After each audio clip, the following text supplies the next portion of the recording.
Hello everyone, this is the fifth lecture of light reflection and refraction, and in this particular lecture we'll be studying about refraction. So let's begin. Okay तो चलिए समझते हैं refraction क्या होता है. सो refraction को समझने के लिए हम यहाँ पर दो मीडियम कंसीडर करेंगे. लेट्स सी कि जो फर्स्ट मीडियम है वो एयर है और जो सेकंड मीडियम है let's say this is water. तो ये जो सेकंड मीडियम है हमारे पास, let's say this is water. तो मान लेते हैं यहाँ से कोई लाइट रे एयर से आ रही है और एयर से आने के बाद यहाँ पर जैसे ही लाइट रे वाटर में एंटर करेगी, एंटर करने के बाद ये टुवर्ड्स द नॉर्मल बेंड हो जाएगी, राइट. तो ये जो रे में जो बेंडिंग आई है, इसी बेंडिंग ऑफ लाइट को हम रिफ्रैक्शन कहते हैं. अब नाउ द क्वेश्चन इज कि आखिर ये रिफ्रैक्शन आया क्यों. तो यहाँ जानने वाली बात ये है कि जो स्पीड ऑफ लाइट होती है या जो speed of ray of light होगी in air, it is very fast, indeed the maximum. लेकिन जैसे ही लाइट रे वाटर में एंटर करती है तो इसकी स्पीड जो होती है वो डिक्रीज कर जाती है और इसी की वजह से ये टुवर्ड्स द नॉर्मल बेंड हो जाती है. तो ये जो हमारे पास रे है विच इज़ इंसिडेंट रे, ये जो अपने पास यहाँ पर लाइन है, दिस लाइन इज नॉर्मल, और ये जो रे है दैट इज रिफ्रैक्टेड रे. तो ये जो रे होगा दैट विल बी रिफ्रैक्टेड रे.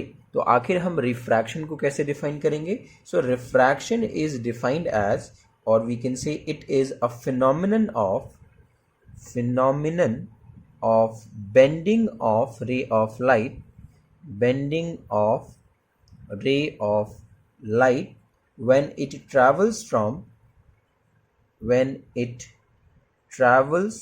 from one medium to another medium, one medium to another medium.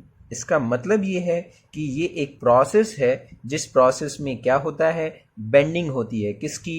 रे ऑफ लाइट की. तो जब भी कोई रे ऑफ लाइट एक मीडियम से दूसरे मीडियम में एंटर करता है तो हमारा जो लाइट रे है वो बेंड हो जाता है. इसी बेंडिंग को हम रिफ्रैक्शन कहते हैं, राइट. अब रिफ्रैक्शन का कॉज क्या है.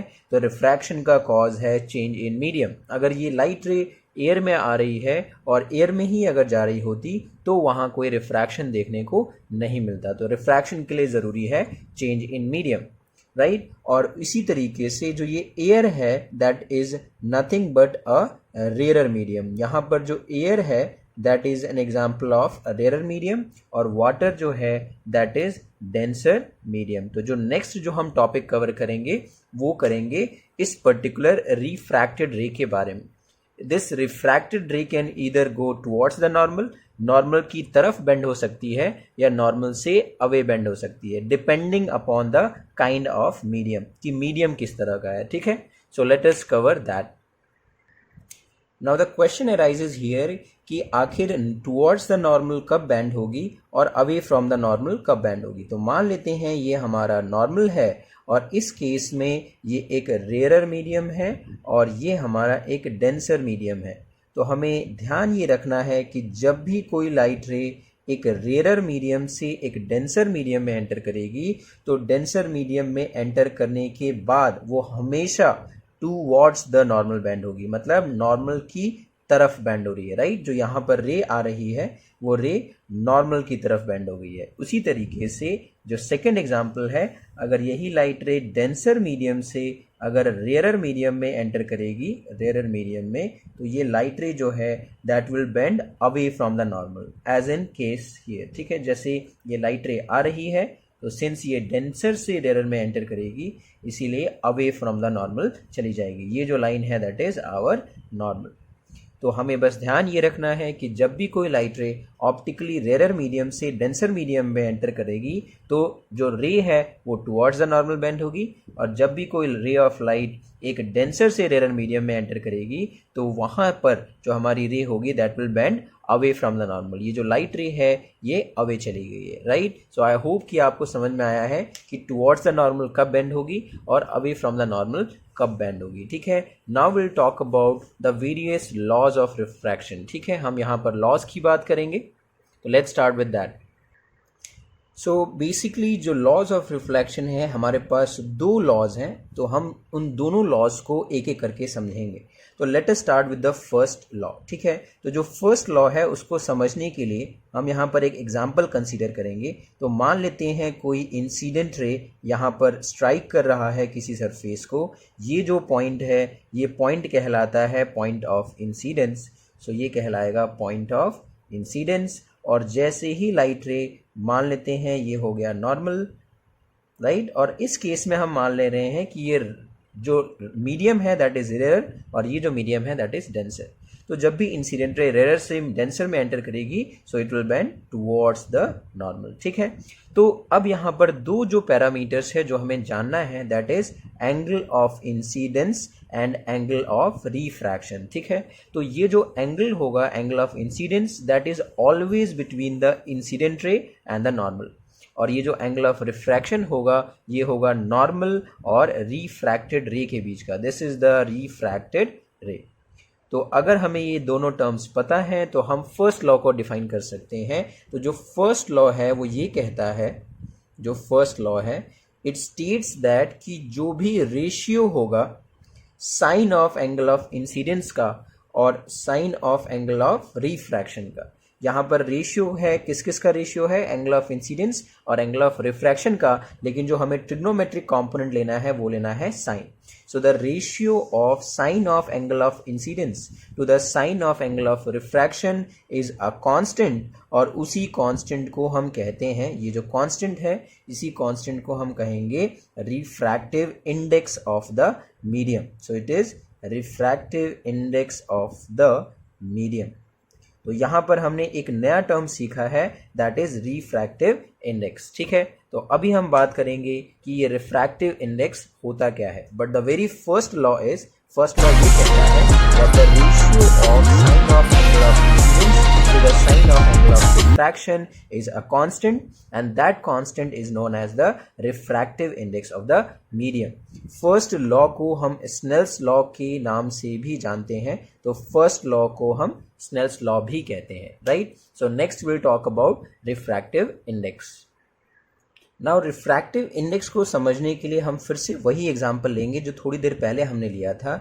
मान लेते हैं कोई लाइट रे आ रही है फ्रॉम अ रेयरर मीडियम, और ये जो लाइट रे है ये रेयरर से किसी डेंसर मीडियम में बेंड हो रही है, ठीक है। तो यहाँ पर ये जो बेंडिंग आई है वो क्यों आई है, because the medium has change, right. तो यहाँ पर हम क्या करेंगे, ये मान लेंगे let's say this is air और let's say this is any medium, कोई भी मीडियम हो सकता है, राइट। तो यहाँ पर जो रे है हमारी, इसकी जो स्पीड होगी वो मैक्सिमम होगी, और हमें पता है कि जो रे की स्पीड होती है वो मैक्सिमम किस में होती है, so it is in air और sometimes it is also in vacuum. अब यहाँ पर जैसे ही लाइट जो है वो मीडियम में एंटर करेगी, इसकी जो स्पीड होगी वो चेंज हो जाएगी, और लेट्स से उसके स्पीड को हमने क्या बोल दिया है, v बोल दिया है। तो in air the speed of light is c and in medium the speed is v, ठीक है। रे ऑफ लाइट की जो स्पीड है दैट इज v। तो रिफ्रैक्टिव इंडेक्स इस मीडियम का जो होगा that is ratio of speed of light in air to the speed of light in medium. तो यहाँ पर जो c है that is speed of light या ray of light in air, यहाँ पर एयर हो गया, to the speed of light in medium. किसी भी मीडियम में और जो स्पीड ऑफ लाइट होता है एयर में, इन दोनों का जो रेशियो होगा that ratio is known as refractive index. Now question ये आता है कई बार कि जब भी रिफ्लेक्शन हो रहा हो चाहे रिफ्रैक्शन हो रहा हो, किसी भी रे ऑफ लाइट का क्या क्या चेंज नहीं होता। तो हमें ध्यान ये रखना है कि वेदर इट इज़ रिफ्लेक्शन और रिफ्रैक्शन, जो फ्रीक्वेंसी रहेगी, जो रे ऑफ लाइट है हमारे पास, जो फ्रीक्वेंसी होगी, फ्रीक्वेंसी डज नॉट चेंजेस, यानी हमारे रे ऑफ लाइट की फ्रीक्वेंसी चेंज नहीं करेगी, और ना ही उसका लेट्स से ना ही in case of reflection change होगा। तो in case of reflection and refraction both जो फ्रीक्वेंसी रहेगी वो चेंज नहीं होगी। तो चेंज क्या क्या हो सकता है, तो चेंज हो सकता है वेवलेंथ। वेवलेंथ क्या होता है हम लोग डिस्कस करेंगे लेटर ऑन लेक्चर्स में। सो वेवलेंथ एंड स्पीड, तो ये जो दोनों पैरामीटर्स हैं ये चेंज करते हैं, वेवलेंथ चेंज करता है, स्पीड चेंज होता है, लेकिन जो फ्रीक्वेंसी रहता है that remains same in case of reflection and refraction both. And I hope कि आपको रिफ्रैक्टिव इंडेक्स समझ में आया होगा। जैसे ही लाइट रे रेयर से डेंसर मीडियम में चाहे डेंसर से रेयर मीडियम में एंटर करे, जो भी उनके स्पीड का जो रेशियो होता है वो होता है रिफ्रैक्टिव इंडेक्स। रिफ्रैक्टिव इंडेक्स भी फिर दो तरह का होता है, एक होता है एब्सोल्यूट रिफ्रैक्टिव इंडेक्स और एक होता है रिलेटिव रिफ्रैक्टिव इंडेक्स। ठीक है, सो उन पर्टिकुलर टॉपिक्स को हम बाद वाले लेक्चर्स में कवर करेंगे, राइट। सो आई होप कि आपको समझ में आया होगा रिफ्रैक्टिव इंडेक्स क्या होता है। ठीक है, आने वाले लेक्चर्स में हम देखेंगे कि रिफ्रैक्शन थ्रू लेंसेज में हम दो तरह की लेंसेज पढ़ेंगे, convex lens and concave lens. Till then see you guys in the next lecture. Till then, keep learning. See ya.